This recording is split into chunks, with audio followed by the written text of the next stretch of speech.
Hey guys, welcome back to another week of the Unnamed Cybersecurity Podcast. Not sure where we're going today. We got a whole bunch of things that we talked about in the green room, but it's another week, and I'm Bob. We got Matt and we got Chris here, and I'm Matt. I know that Chris always has an opinion on something. Do you want to? We only shot down half of them in the green room. So, I was gonna say, do we want to be here next week, or do we just want to just go full? Oh no, we need to be here next week. We can't have all the accounts shut down. Oh, come on now, wouldn't go that deep. Let's talk United Healthcare. How about that? Let's start with that. Yeah, that 100 million turning into 100. Keep going and going and going and going and going. Yeah. First it was keeps on giving. First it was 100 million. Now it's 190. Do the math on that. That's 90% more than what they said before. So basically, if you're an American adult, you probably some children too. Obviously, your social security number, government ID, all that stuff is all stolen out of that. They just kind of released that information, but didn't really make it a big deal. I didn't see like media really cover it very much. Did you? I saw it. Doing it. Yeah, I saw it, but I didn't see a lot of push on like how bad that is. But I mean, I saw something that says, the breach the breach cost for them already reached $3.1 billion with a B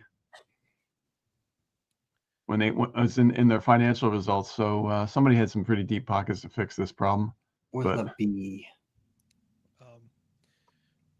Yeah, I'm not a fan of theirs.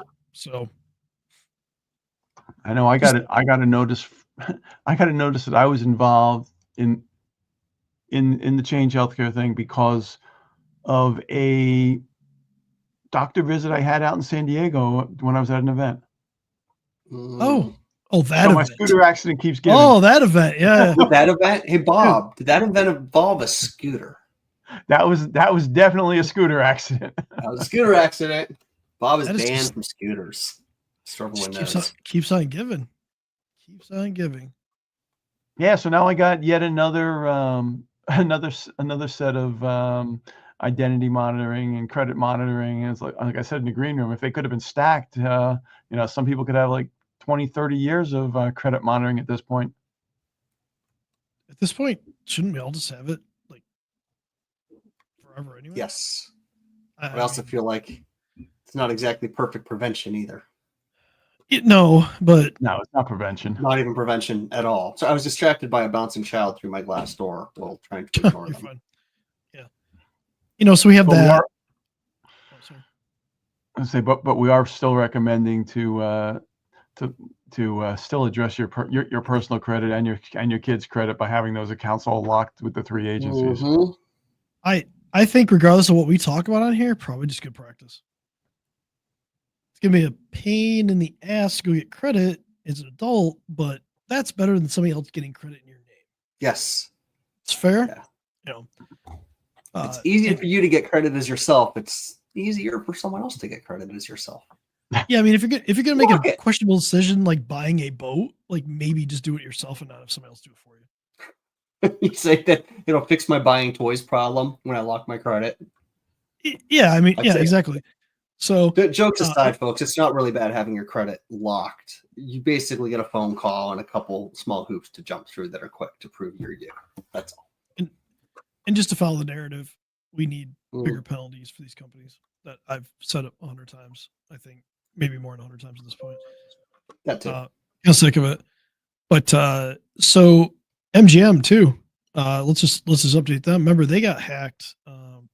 2023? Yeah, like October 2023. Yeah, this was somebody called the help desk. Yeah. Well, but now they can.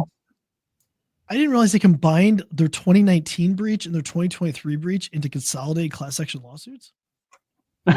Anyway, that was settled for only $45 million. That's a whole new kind of debt consolidation. Yeah. So in 2019, hackers stole driver's license, passport numbers, addresses. In 2023, that was the whole ransomware thing. And I don't think they really did. They ever say what was stolen? Oh yeah. Some had social security numbers or military identification stolen. If you had that stolen, you can get $75, guys. $75 for getting your social security number stolen. And you go to the table and put it on What? black, right? And if you get your passport or driver's license stolen, $50. 50. Now, if you can prove that there was harm caused by the data breach to you, you can get up to $15,000. That's What? pretty. How is someone going to trace that back to that specific breach? Yeah. Probably why everybody's going to get $50 or $75. Just saying. The Also, lawyers are going to win. oh no, the lawyers already won this one. I was getting to that. Is it too late to go back and get a law degree? Never. I think we should all go back and get law degrees. This seems lucrative. 30% of that settlement can go to lawyers. Just do the math on that. By the way, if you're an attorney, never do business with me. I'm sorry about this, but you don't deserve 30% of that money. The people that are the victims deserve that money. I'll send my brother's law firm your way if he wants to leave my services. We should bring him on here just so I can berate him about the fees that they take. That'd be epic. Pretty fun one. That'd be pretty fun. Did you see the piece where the government where people can now sue their own company for not complying with government cyber regulations and get a piece of the action at the end? But you mean employees can an sue employee working, basically? Yeah, I wanted to find that I can't sue myself for not. Yeah, no, you can't sue yourself and make money, but it would be an employee. Like there was an employee at Penn State that sued the university over non-complying with government regulations. The government assumed the case, and he ultimately made $250,000 of the one. I think it was over $1 million settlement with the university with the U.S. government. Oh, so, it's because they take public dollars from the U.S. government. Because they had government contracts. Mm-hmm. Oh, hello. So it was like I'm gonna guess it was I'm guessing here it was either CMM. It was probably CMMC or based contracts that they weren't complying, and they were fudging. They were fudging the reporting. Okay, so that's no here's my 2025-2026 plan. 1, go back and start looking at my law degree. 2, pick a university that must have government contracts. That's as far as I got, guys. I figure if I do that, maybe we don't have to work again. You get $500,000 right there. Yeah, that's a pretty good nest egg. Let's go. Also, I'm sure that person wasn't didn't go into it with that mentality, but like when they notice it, hey, congrats on being a whistleblower. I think it was after he left. Oh, it was malicious? Okay. Well, okay. So yeah. I just got an interesting text message from my dad as we were talking. It might be something we want to chat about. He said, just curious, what's your take on DeepSeek? Just came in. It's like magic. So first of all, I love that the name is synonymous, like searching the dark web for like illegal stuff. But like other than that, hey guys, back up for a second. What is DeepSeek? Well, I was getting to that, but like the name is all about being on the dark web and deep web exploration. But in this case, it's AI. It's a competitor to what? ChatGPT? Yeah. Perplexity, Anthropic, Claude, whatever you want to call it.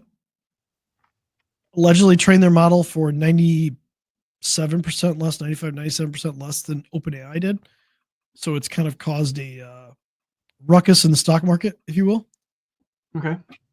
It's pretty, a little bit of free fall today. I mean, people are going to dive into it. They'll see what it is from a standpoint of it's open source. Technically, the model's open source, but the way that they don't really talk about what data they put in there. There's some sketchy stuff about the cost, because the cost that they said it cost them only $5.5 million.